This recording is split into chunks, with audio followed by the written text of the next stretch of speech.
Boa noite a todos. É com muita satisfação que recebemos vocês mais uma vez para mais uma webinar aqui, online, no CIPAC, né?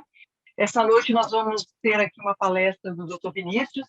Eu imagino que a maioria de vocês já conhece o Dr. Vinícius, mas uma breve apresentação. O Dr. Vinícius é um médico patologista formado pela Universidade Federal do Mato Grosso do Sul, que teve sua formação como patologista na Unesp de Botucatu e veio se juntar a nós no CIPAC há cerca de mais ou menos 6 anos. Desde então, o Dr. Vinícius não só integrou o nosso grupo como patologista, mas fundou no CIPAC a especialidade da patologia mamária. E, para além da patologia mamária, o Dr. Vinícius tem feito aqui no CIPAC grandes transformações. O Dr. Vinícius é o principal agente hoje da identidade, dessa nova identidade do CIPAC, da identidade visual do CIPAC. O Dr. Vinícius também é o principal agente hoje de todo o processo de transformação digital pelo qual o CIPAC tem passado, né? Essa transformação toda pelo qual o CIPAC tem passado, e que passa pela criação de especialização, ela se iniciou e tem realmente planos de continuar acontecendo, né? Algumas subespecialidades já foram criadas. Na última webinar, vocês conheceram, tiveram a oportunidade de conhecer o Dr. Renê e a doutora Carla, que vieram trazer mais substância a esse projeto. E nós temos mais novidades vindo por aí. O projeto da biologia molecular, no qual nós estamos trabalhando agora, é um projeto que vai demandar de nós um pouco mais de trabalho interno. Acreditamos que logo, logo nós vamos ter novidades para trazer para vocês, né? Bom, essa noite, então, vocês vão conhecer um pouco daquilo com qual o Dr. Vinícius tem se dedicado. Vocês vão ver que é uma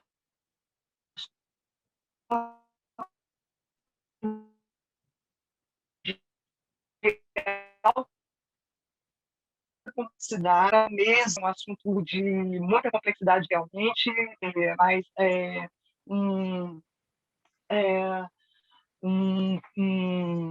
uma especialização, um refinamento da patologia mamária, que traz bastante benefício e que nós vamos ouvir, então, o doutor Vinícius falar.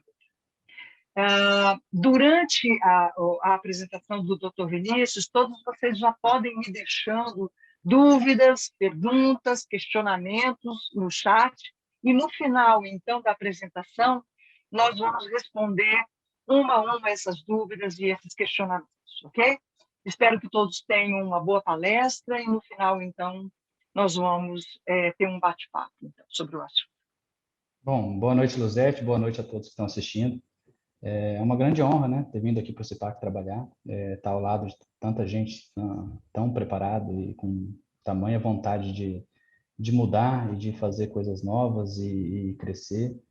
Então, é um caminho natural, sabe? Quando está ao lado de tanta gente boa, esse desenvolvimento pessoal também. Eu só tenho a agradecer. E a proposta hoje foi de falar sobre a resposta patológica à quimioterapia neoadjuvante de mama. Essa a gente iniciou e faz 2 anos, mudou um pouco o laudo no que tange a isso, acompanhando o que tinha de mais novo na literatura. E já naquela época, já no período pré-pandemia, foi solicitado por uns colegas, eu lembro muito bem, os colegas da radioterapia, lá da Corb, solicitando para a gente que a gente fizesse uma reunião explicando esses novos critérios do RCB. E daí veio a pandemia, acabou atrasando um pouco, mas agora a gente resolveu fazer online, que até essa modalidade online é até interessante, porque permite até outras pessoas que de outro modo não participariam, que também estejam junto conosco, né? Então, eu vou iniciar, então, vou mostrar aqui algumas coisas, tá? Sobre isso. Deixa eu transmitir aqui.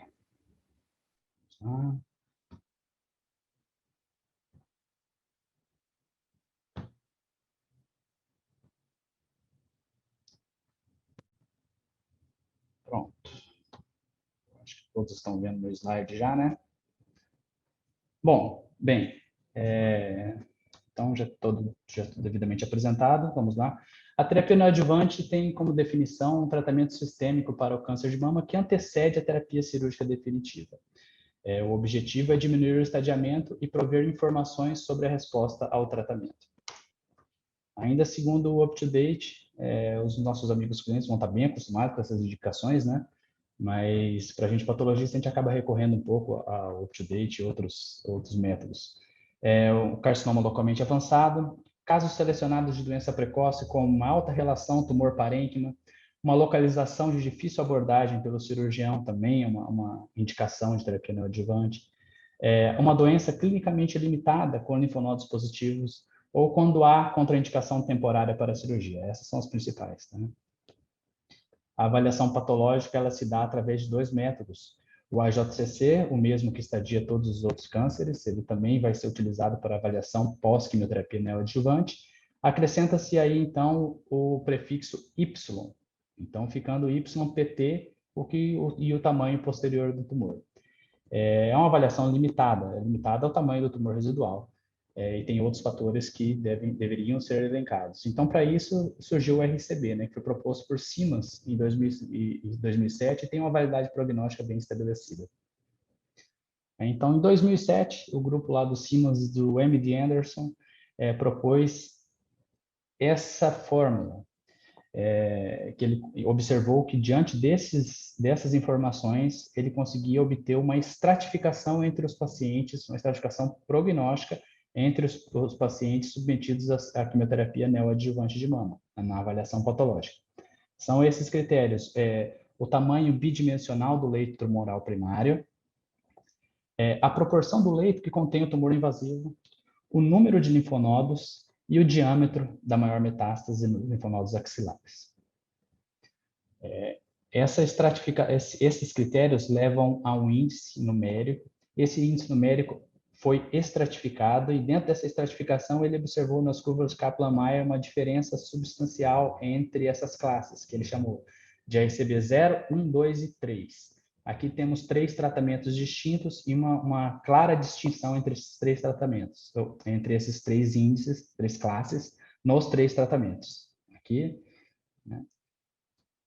Em 2017, esse mesmo grupo, o Dr. Siemens do MD Anderson, fez uma avaliação de longo prazo disso. Né? E nessa avaliação de longo prazo, ele agora, então, ele ratificou isso e conseguiu mostrar essa estratificação também no longo prazo. Uma coisa interessante foi que foi demonstrado que a resposta completa e a classe 1, elas andam juntas em alguns cenários. Isso foi muito interessante.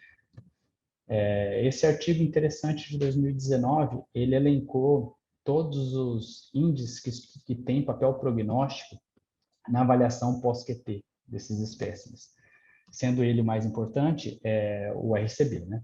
Então, aqui ele já elenca o Siemens em 2017, o Campbell em 2017, a Asano também em 2017, todos avaliando o RCB. Alguns, como aqui a gente pode ver o Asano, ele avaliou o RCB junto com o infiltrado linfocitário intratumoral. Então, é uma coisa a mais já, mas o validado mesmo que a gente tem é o RCB. Ainda outros também validaram o RCB. É interessante também notar esse aqui, esse Sherry de 2014, que acrescentou o KI67, colocando um P ali, né? Mas também é só uma proposta, a gente ainda continua com o RCB. Então, como que é feito o manejo desses espécimes? A macroscopia disso, né? Essa aqui é uma foto bem interessante de uma peça que a gente recebeu, né? Aqui em 2007, foi esse grupo da Provenzano, conjuntamente, quando o Siemens propôs essa classificação, ela também deu algum direcionamento de como operacionalizar esses espécimes, o que fazer com esses espécimes, né? Só que ainda naquela época o Siemens ainda tinha acabado de propor, então ainda não tem muita correlação entre as duas coisas, no momento ainda desse artigo primeiro.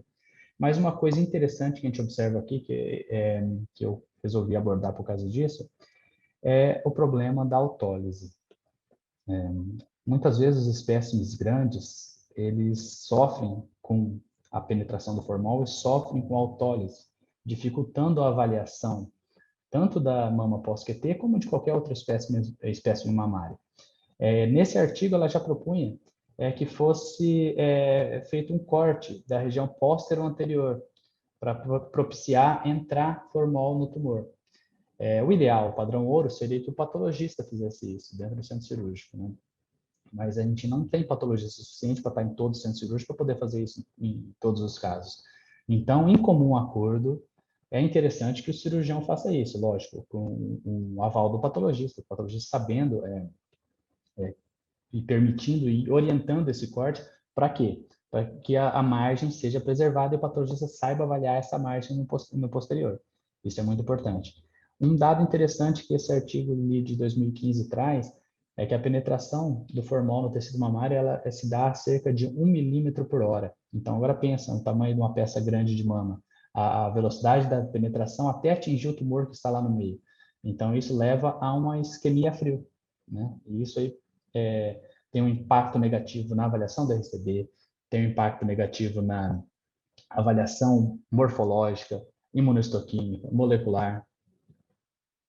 Bom, em 2015, então, ainda esse grupo da Provenzano agora já fez uma proposta mais adequada já ao RCB, propiciando essa avaliação. Veja que agora também, junto com a Provenzano, está o próprio Siemens, né? Então, o que foi proposto? Uma avaliação sistemática dessa espécie. O que é uma avaliação sistemática? É uma avaliação mapeada de modo que eu consiga que o achado da microscopia faça relação com o achado da macroscopia. Então, ali eu tenho uma espécime de mama, uma fatia central de uma espécime de mama ali à direita, e eu tenho um grid preto ali desenhado. Naquele grid preto, para cada espaço daquele, eu coloco uma lâmina, um cassete que vai virar uma lâmina. E consigo remontar ele de modo que eu consigo medir na microscopia e fazer a relação micro-macro. Aqui essas fotos do site do MD Anderson, quando trata desse tema, muito interessante, inclusive de procurar. Então, são uma fatia feita, um corte feito póstero anterior após a pintura do espécime mamário, né? Então, a gente corta, é assim que a gente processa a mão pós-QT, tá? A gente pinta, corta, fatias de meio centímetro, de 5 milímetros, e a palpação e a inspeção visual, a gente localiza a fatia onde tem a maior secção transversal do leito tumoral. Aonde eu tiver essa maior secção, o maior eixo desse tumor, eu vou separar essa fatia e vou mapear ela e incluir toda a área do tumor e adjacências. Vai áreas do tumor, fibrose, tecido adiposo adjacente. É uma amostragem bastante generosa. Aqui nesse exemplo eu coloquei apenas 3, mas geralmente, a maior parte das vezes, dá muito mais do que isso. Então, na hora que eu retiro uma dessas fatias e deito ela aqui, eu consigo, então, 2 eixos daquela neoplasia, certo? Mas lembrando que a neoplasia e o espécie mamário, ele não é plano. Então, eu vou ter mais um eixo. Então, esse eixo, que eu vou chamar ele aqui de Z, ele é obtido através da avaliação macroscópica e microscópica da diferença entre essas fatias. Aqui na macroscopia, eu simplesmente com a mão, com o dedo, eu consigo aproximar essas fatias e mensurar, né? Agora, também, o que eu faço? Eu tenho que confirmar que é microscopicamente essa mesma medida. Então, eu faço uma fatia medial e uma lateral, né? Do que eu acredito ser os limites desse eixo Z, permitindo ter essa terceira medida. Por que a importância da terceira medida? Porque essa terceira medida pode ser maior que essas duas aqui. O ideal seria que fosse amostrado inteiramente aqui, né? Mas isso é muito difícil, principalmente nos casos que a gente não recebe exame de imagem prévio para poder fazer isso, né? Que o exame de imagem prévio ajuda bastante. Então dessa fatia, como é feito, então, como que vira lâmina? Então, essa fatia, eu corto, faço cortes do tamanho do cassete, que representa uma lâmina, né?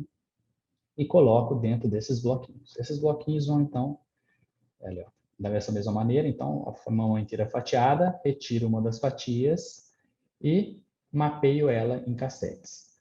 Esses cassetes vão virar essas lâminas aqui, conforme então, está esse esquema. E aqui, com o tumor dentro. Através dessa remontagem bidimensional dessas lâminas, eu consigo fazer a correlação do que era o leito tumoral através da lâmina, né? Consigo fazer essa medida. Além dessa medida, eu consigo também estimar a média da celularidade, como eu vou mostrar adiante. Tá, daí temos alguns problemas, por exemplo, os tumores não identificados na macroscopia. Em 2020, em julho de 2020, o FDA fez esse documento orientando que seja feita uma ampla amostragem desses casos. No mínimo, 1 bloco por centímetro de tumor pré-tratamento ou 10 blocos, o que for maior. Então, e agora a microscopia? O que é microscopia nesses espécimes de neoadjuvância? O que acontece? A gente pode observar uma fibrose, hialinização, hemorragia, processo inflamatório, atipias de toda ordem, mas principalmente nucleares, células em processo de degeneração ou apoptose, estiossos que estão fagocitando todo o que foi degenerado. E uma coisa que eu considero mais importante, que ajuda a ele sair dos casos mais difíceis, que é a ausência de estrutura glandular normal. Ainda dentro das características morfológicas, aqui 2 fotos exemplificando as atipias nucleares que podem ser exuberantes. E a avaliação da celularidade? Ela é feita por método visual e é um tanto quanto subjetiva. Lá no site do MD Anderson, que trata sobre isso, ele tem alguns exemplos que foram calculados, segundo eles, matematicamente pelo computador, em alta resolução, e servem muito bem para a gente balizar. E através destes, você vai balizando a sua celularidade até chegar num ponto que você acredita ser o ideal, e é feita uma média entre as lâminas, que essa média é conseguida através daquele mapeamento que eu mostrei anteriormente, obtendo a celularidade global residual. Aqui o arquivo que nos ajuda a balizar, ele está em alta resolução lá, facilita bastante. E a medida tumoral? A medida tumoral ela é bem interessante. Eu acredito que isso é a maior diferença entre o AJCC e o RCB, e isso que propicia o RCB ser mais importante que o AJCC na avaliação dos espécimes pós-quimioterapia neoadjuvante. A medida é feita no caso do RCB, entre as 2 dimensões de tumor mais distantes dentro do leito tumoral. Essa é a definição, e a definição do AJCC é o maior foco de neoplasia invasiva residual. Eu tenho um slide, esse próximo slide aqui, que vai explicar bem isso aí. Esse foi tirado do artigo que está descrito ali embaixo, que está no final também nas referências. Bom, em rosa, nós temos o leito tumoral, que é caracterizado por aquilo que eu mostrei anteriormente, como, por exemplo, estiócitos, fibrose, hialinização, processo inflamatório, ausência de tecido glandular. E em preto aqui, a área de tumor invasivo. Nesse caso aqui, que não houve resposta zero à quimioterapia, o AJCC e o RCB vão bater. Então, porque o AJCC vai avaliar a maior medida tumoral de tumor invasivo, e o RCB é a maior medida de tumor invasivo dentro do leito tumoral. Tudo bem, mas e nos casos que acontece isso, que a maior parte dos casos de quimioterapia neoadjuvante ocorre uma resposta irregular do tumor. São vários focos que acabam ficando residual de tumor dentro daquele leito tumoral. E o AJCC vai apenas medir o maior. Então, aqui é o azul, né? Medindo apenas foco maior. Isso está subdimensionando, provavelmente, né? O RCB já não. Ele vai medir da neoplasia invasiva dentro do leito tumoral mais distante até a outra em 2 eixos. O mesmo se aplica a linfonodo. E o relatório anatomopatológico? Quais são as informações relevantes para mostrar nos casos de mama pós-quimioterapia? Tamanho, AJCC e RCB. Aqui à direita, a fórmula do RCB, né? Olhando todos os critérios da fórmula da RCB, a gente consegue ver quais são realmente as informações muito relevantes de estarem nesse relatório. A celularidade global, o tamanho, a celularidade global residual, a representatividade do in situ em relação ao tumor, ou seja, o que sobrou de tumor invasivo, a quantidade de linfonodos acometidos e o tamanho da maior metástase linfonodal. Aqui a calculadora do MD Anderson, porque de posse de todas as informações, como que a gente pode lançar dentro dessa fórmula? Ou no Excel, né, que não é muito difícil, é possível, ou pode, através da calculadora do MD Anderson. É só botar no Google MD Anderson Calculator, que é o primeiro resultado, provavelmente. Então, aqui eu coloco a área do leito tumoral primário, a celularidade global residual e a porcentagem disso que é carcinoma em si. Logo abaixo, o número de linfonodos positivos e o tamanho da maior metástase. Eu vou calcular, isso vai dar um resultado. Vai dar um índice numérico, e esse índice numérico já vai vir estratificado, já aqui dentro das classes. Aqui um exemplo de uma nota que a gente coloca nos nossos laudos aqui de mão após QT aqui no CIPAC, mostrando ao final de todo o laudo, com todas as demais características, o índice, nesse caso exemplo, de 1,185, que classificaria o RCB como RCB1. Bom, quais são as outras informações relevantes? Linfócitos intratumorais. Eles já são importantes também há algum tempo, não só em neoadjuvância, mas na neoadjuvância eles estão carregando uma importância cada vez maior. Foi como eu mostrei lá naquele slide daquele artigo de 2019, e já tem gente já testando ele associado ao RCB, né, na avaliação prognóstica.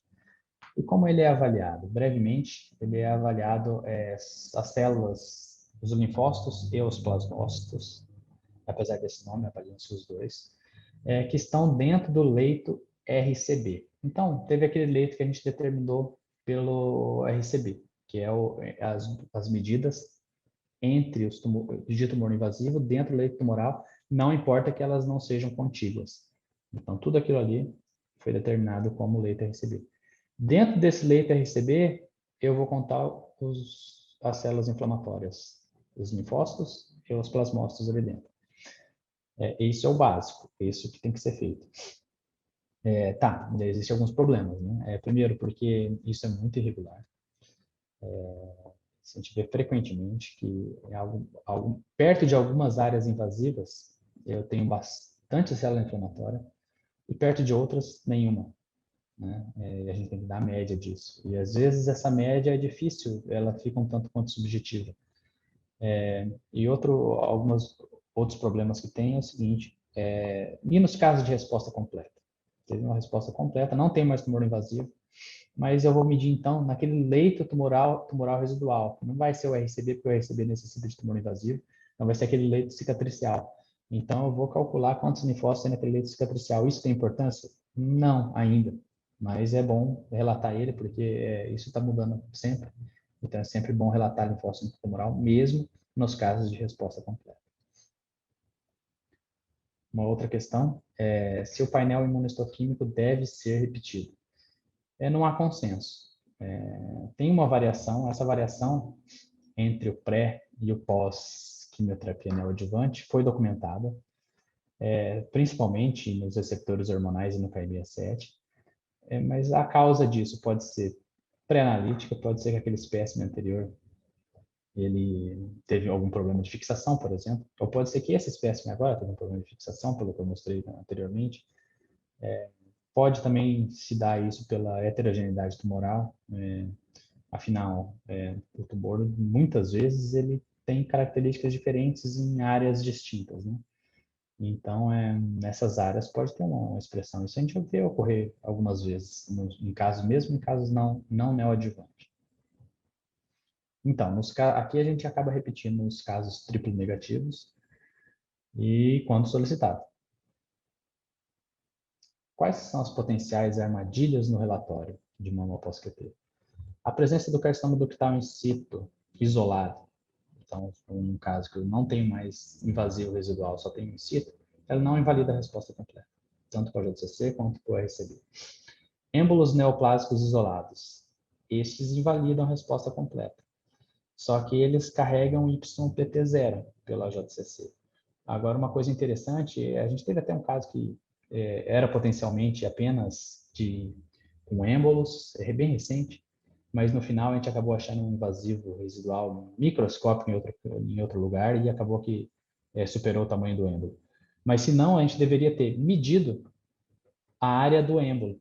Então, muitas vezes é mais de um êmbolo, né? Então, eu vou medir toda aquela área e considerar aquela área o RCB. Para o RCB, não para o JCC. Porque o JCC vai ficar zero. YPT zero, porque não tem mais neoplasia invasiva residual. Mas a resposta é completa. É confuso. E outra coisa que é um pitfall também é excisão prévia de linfonodos. Então, foi feita uma excisão por qualquer motivo que seja de linfonodos pré-quimioterapia no adjuvante, ela impede a avaliação correta do RCB. Ele ficou, não tem como realizar ele mais adequadamente. Bom, é isso. É curto, realmente, eu sintetizei o máximo possível para ser curtinho, mas eu estou absolutamente disposto e aberto aqui para as perguntas que possam surgir.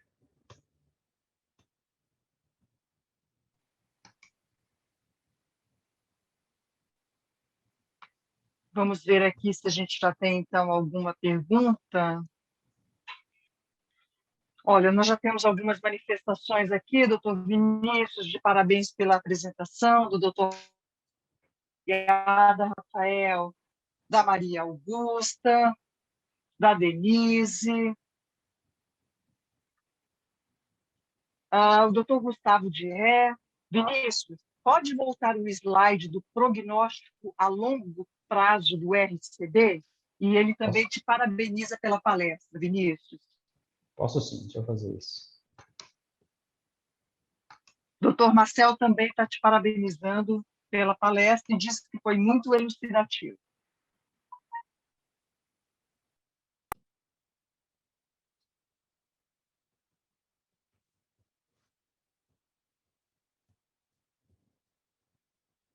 Olha, eu posso disponibilizar esses slides também como PDF, viu? Não tem problema nenhum. Os artigos também tenho todos. Deve ser esse aqui do Siemens de 2017, que o Gustavo perguntou, né? Esse aqui é classificado, ó, são 4 terapêuticas diferentes. Eu acho que aqui no primeiro, no Siemens de 2017, eu até coloquei as terapêuticas lá embaixo, ó, tá, a nota ali eu acabei tirando. Mas aqui, ó, por exemplo, foi a quimioterapia, aqui no subset sem adjuvância com hormônio e aqui um subset com hormônio. Né? E aqui, já no 2017, eu não lembro mais quais são as terapêuticas aqui, mas tem realmente um diferencial entre as classes. Aqui a resposta completa em azul, RCB1, RCB2 e 3. Ó, resposta completa, RCB1, RCB2 e 3. Ó, resposta aqui até inverteu. Né? Então, você vê que realmente o RCB 2 e 3, ele tem um prognóstico ruim. E o RCB 1 e a resposta completa, um prognóstico bem melhor.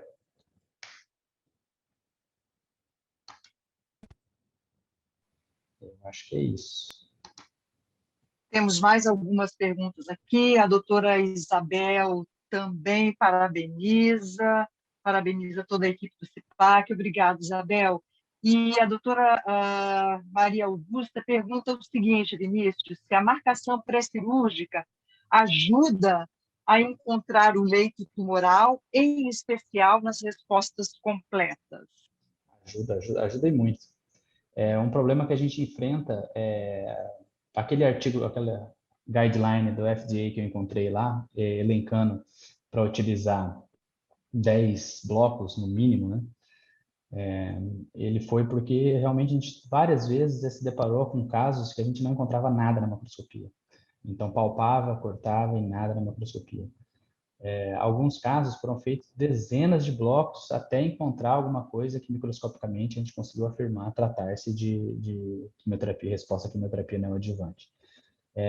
O ideal nesses casos, a gente sempre também entra em contato com o colega, né, para determinar essa área melhor, mas muitas vezes isso é complicado. Né? Quando os espécimes são grandes, você consegue fazer uma relação entre a radiologia e o espécime macroscópico. Daí eles andam em conjunto. Agora, quando o espécime é menor, é difícil fazer essa relação e localizar entre um espécime, entre um setor apenas, né? Então, dentro de uma mama grande, apenas um pedaço, e dentro daquilo, como eu vou localizar o tumor, fica complicado. Então, nesses espécimes pequenos, a gente acaba incluindo bastante. Nossa, quando tem realmente clipe, ele facilita muito mesmo. E eu estava vendo também ali, eu acho que vou passar ali brevemente uma pergunta sobre o linfonodo e o carvão, né? Ele foi uma coisa que no começo, nos primeiros linfonodos marcados Isso. com carvão aqui, a gente teve problemas, sabe? Foi difícil, porque ele cria uma resposta inflamatória muito severa, principalmente quando esse carvão está inserido no meio do linfonodo, aquilo atrapalha a avaliação histológica. Mas com o passar do tempo, a gente foi não só se acostumando, como parece que a radiologia cada vez mais colocava esse pedacinho de carvão fora do linfonodo. Daí ficou jóia, porque ele não acabou não atrapalhando o linfonodo, ele fica além da cápsula, quase que no tecido adiposo ali já, e aquilo facilita bastante para eles, eu sei, e não atrapalhou tanto a gente não. É possível fazer assim. Demora um pouco para se acostumar com esse novo processo, mas se acostuma. Vinícius, a doutora Denise tem mais uma pergunta aqui, que é no cálculo do RCB, presença de linfonodo positivo tem maior importância do que a própria presença de tumor residual? Sim, na fórmula lá, o linfonodo ele tem uma relevância maior. É o que faz, a gente vê isso também constante na hora de lançar na calculadora. Isso, a doutora Maria Eduarda, que trabalha também aqui com a gente, sempre observa isso também, sempre relata isso para a gente, que quando a gente coloca o linfonodo positivo, o RCB, o índice vai lá para cima. Ele realmente tem, basta a gente for dissecar um pouco aquela fórmula, a gente vai ver que a importância dele é alta. Ô, Vinícius, eu fiquei com uma dúvidazinha. Quando você comentou que quando você não tem o linfonodo, se por algum motivo o linfonodo foi ressecado previamente, né? Isso invalida o cálculo do RCB. No fim, o laudo fica como? Você faz ainda assim um cálculo e diz que ele é incompleto, ou você nem faz o cálculo e diz que ele Não. não é possível? Não é Diz possível. que não é possível. Não se deve Tá. fazer o índice Não se deve RCB de nem tentar casos de... fazer. Não, não. Ok. Ele não vai ser Vai estatisticamente ser falseado. significante. Isso, exatamente. Uhum, uhum. Ok. Deixa eu ver se nós temos mais alguma pergunta aqui. Uhum. A doutora Maria Augusta só faz o comentário a respeito do que você comentou sobre o carvão no linfonodo, que sim, pouca quantidade, né, do carvão e que tangencia a cortical.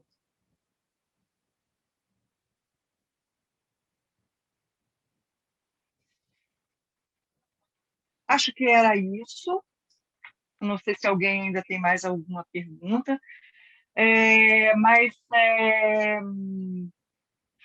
é uma trabalheira, hein, Vinícius? É uma trabalheira não só para a gente, o patologista, como na macroscopia também a gente tem alguns auxiliares biomédicos, a Fabiana e a Alice, elas sempre me ajudam nesses casos, e ali é um trabalho, que a gente fotografa muito, são feitas várias fotos, todas as fotos saem no laudo, inclusive isso é uma coisa importante, tem que ter foto no laudo para se alguém precisar fazer uma avaliação dessas lâminas a posteriori, ela consiga fazer o mapeamento daquelas lâminas e a medida microscópica. Inclusive, no documento que nós lançamos nessa semana aqui para a macroscopia sobre documentação fotográfica, um dos itens, uma das funções da documentação fotográfica era justamente esse, né, o mapeamento de protocolos de peça cirúrgica, e aí entraria essa, né, a de mama. Você vislumbra alguma possibilidade da gente conseguir, conseguir ter uma remuneração desse custo? Pois é uma coisa que a gente acaba realmente fazendo muitos blocos, né? Mas o espécime E de de mão tempo, né? O de tempo tempo. que Mas esse desde a espécime de mão, macroscopia, microscopia, elaboração de laudo. Mas uma coisa interessante é que eles nunca andam sozinhos, né? Então, esse espécime pós-QT, ele vem com uma biópsia prévia, vem com a imuno. Então, eu acho Uhum, que dentro do contexto do completo, tratando-se de plano de saúde, é claro que no SUS acaba se desfavorecendo um pouco, tratando-se de plano de saúde, eu acho que acaba ficando ok. Mas, realmente, eu acho que o mais adequado seria se houvesse um código específico, né? Mas não há e provavelmente não haverá. uhum. A doutora Belize também te parabeniza e diz que foi uma excelente aula, né? E tem mais um comentário aqui do doutor Gustavo. Em caso de resposta QT e eu não palpar mais íntimos na peça, eu devo fazer secção antes de colocar no formol? Ah, tá. Eu acho que eu entendi a pergunta. Tumor, É, né? é É isso. tumor, na verdade. Em caso de resposta QT e eu não palpar mais tumor na peça, eu devo fazer secção Nossa, muito antes de interessante. colocar no formol? Excelente. Uhum. Essa eu queria abordar mesmo. Ainda bem que o Gustavo perguntou. Gustavo Sim, perguntou. Uhum. sim, deve. Isso está, inclusive, documentado pelo aquele artigo que eu mostrei de 2007 da Provenzano, que chama Pinder, que está lá com Pinder, que é o outro autor. E, na realidade, isso é algo comum sempre. É que a gente trabalha aqui no Brasil é um pouco diferente, né? Todos os lugares onde fazem esses estudos, eles são feitos em hospitais de escola. E lá você vai ter um banco de tumores, tem um patologista só para o Uhum. banco de tumores, além da equipe de patologia outra completa.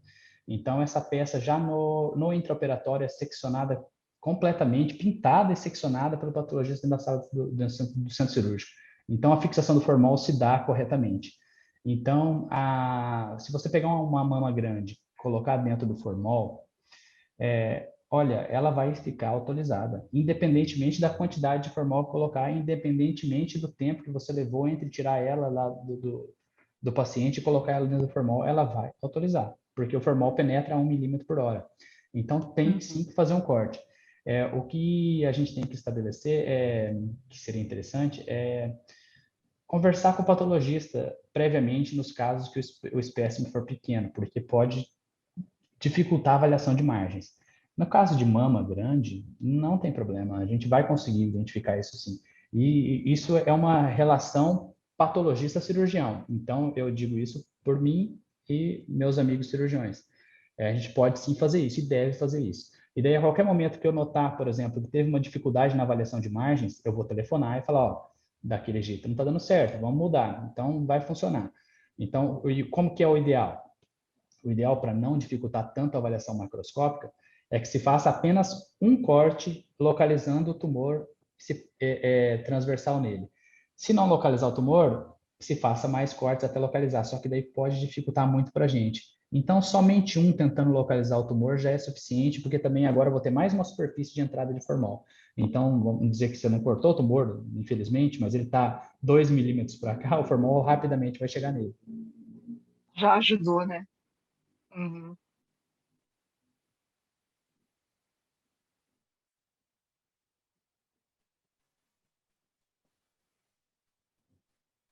Eu acho que é isso. Eu acho que é isso. Então tá bom, eu queria agradecer aqui, antes de passar a palavra para a Luzete, agradecer a todo mundo que esteve presente, a nossos colegas, principalmente a equipe da mastologia, da oncologia clínica, outros cirurgiões também, o pessoal da radiologia também, que sempre nos ajuda. A qualidade do material da radiologia aqui é impressionante, as biópsias que chegam e a prestatividade das informações, agradecer a todos.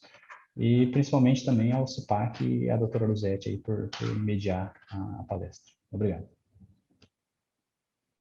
Bom, eu também só vou finalizar agradecendo a todos que participaram de uma forma não só passiva, mas de uma forma ativa, com questionamentos, com perguntas, que valorizaram bastante aí a, a palestra já excelente do Dr. Vinícius, né? E a gente fica muito feliz com o Dr. Vinícius estar nessa equipe e esse grupo que ele está fortalecendo, a patologia mamária, eu acho que outras iniciativas virão nesse sentido, né, da gente fortalecer esses grupos de subespecialidade. Contamos com vocês.